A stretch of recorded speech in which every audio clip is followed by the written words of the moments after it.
Hey everyone, ready to dive into something with me? Today, we're getting into milk.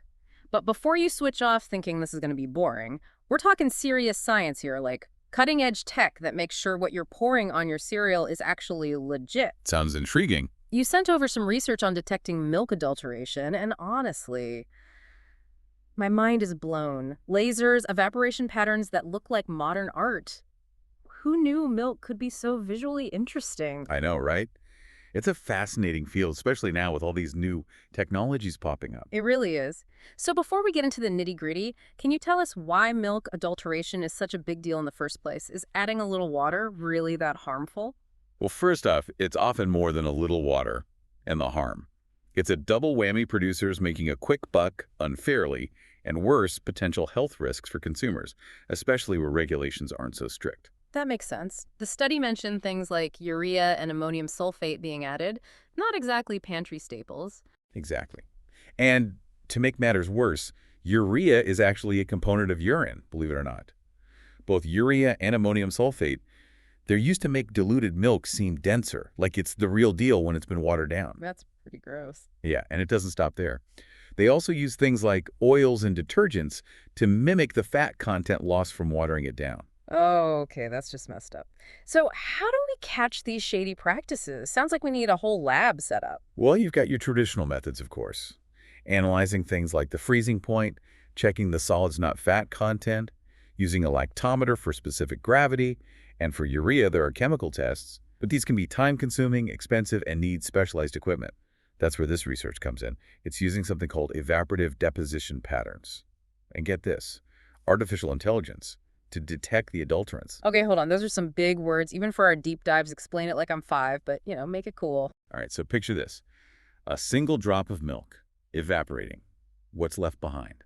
It forms a unique pattern, like a fingerprint, but for that milk. And here's the kicker, different adulterants.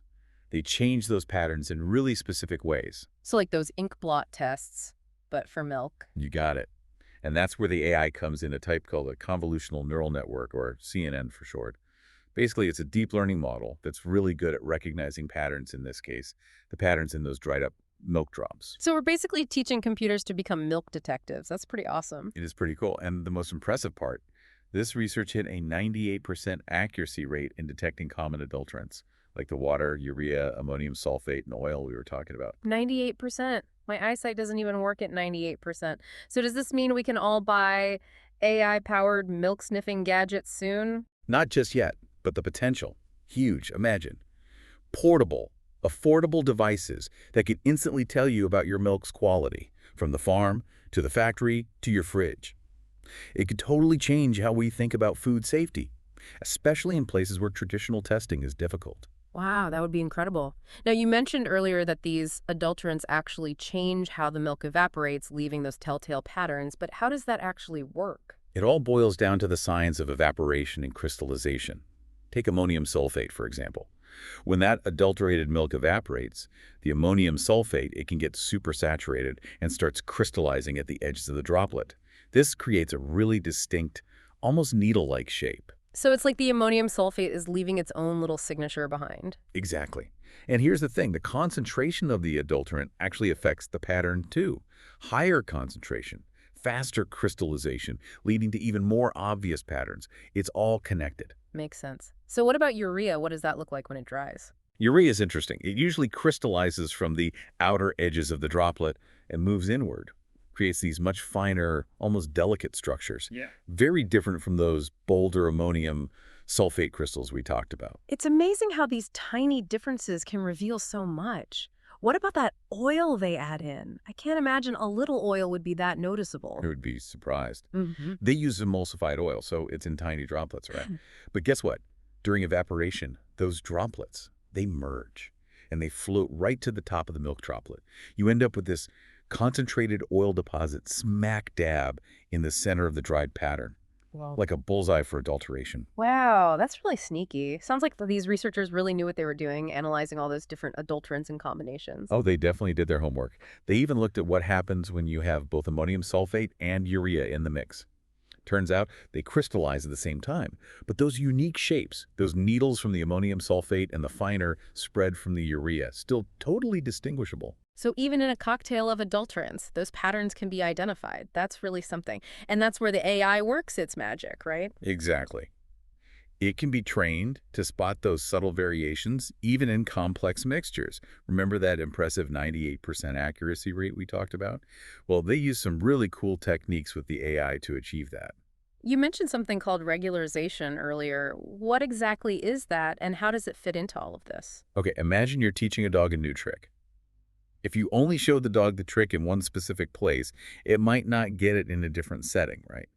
Regularization with AI is kind of like that. It helps the AI generalize, so it's not just memorizing those specific patterns, but actually understanding what adulterated milk looks like no matter what. So it's like helping the AI see the bigger picture, not just getting stuck on the little details. Exactly. They used a technique called data augmentation. Think of it like showing that dog the trick in different rooms with different people, different lighting, you name it.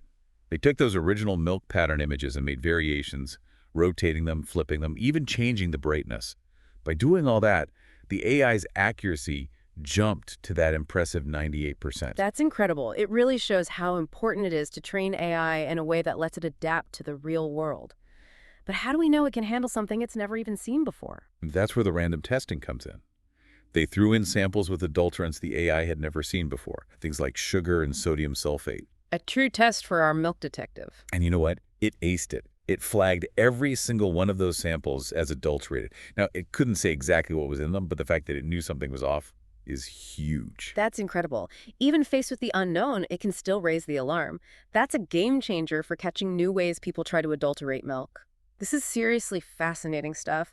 I never thought I'd be so captivated by evaporating milk. It really highlights the potential here.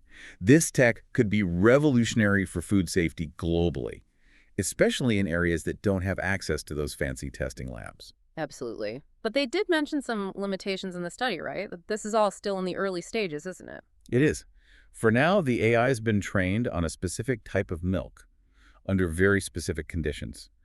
To really work in the real world, it needs to learn about different kinds of milk, different conditions, and obviously a wider range of those potential adulterants. So lots more to explore, but the foundation is incredibly promising. It's like something you'd see in a sci-fi movie, but it's happening right now in the world of food science. Absolutely. Yeah. And who knows what other uses this tech could have down the line. It really opens up a whole world of possibilities. Yeah, it really makes you appreciate how creative these researchers are, Yeah. and how AI can be used for something as essential as keeping our food safe. Absolutely. It truly highlights the power of combining different fields, food science and artificial intelligence joining forces. It's a really exciting time to be involved in this kind of research. It really is. Who knows? Maybe someday we'll all have our own little milk analyzing gadgets thanks to this. Imagine, right, scanning your milk carton at the store and Yeah. instantly seeing how pure it is. The possibilities are mind-blowing.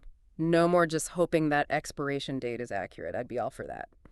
Well, expert speaker, thank you so much for taking us on this deep dive into the world of milk adulteration detection. I have to say, I think I've learned more about milk in this past hour than I ever did back in school. It's been my pleasure. It's always rewarding for me to see those aha moments, when complex scientific concepts suddenly click for people. I can definitely relate to that. And for everyone listening, if you're as fascinated by this milk mystery as I am, you can find a link to the full research paper in our show notes. Honestly, even just the visuals of those milk patterns are worth checking out. Until next time, stay curious and make sure that milk you're pouring is the real deal.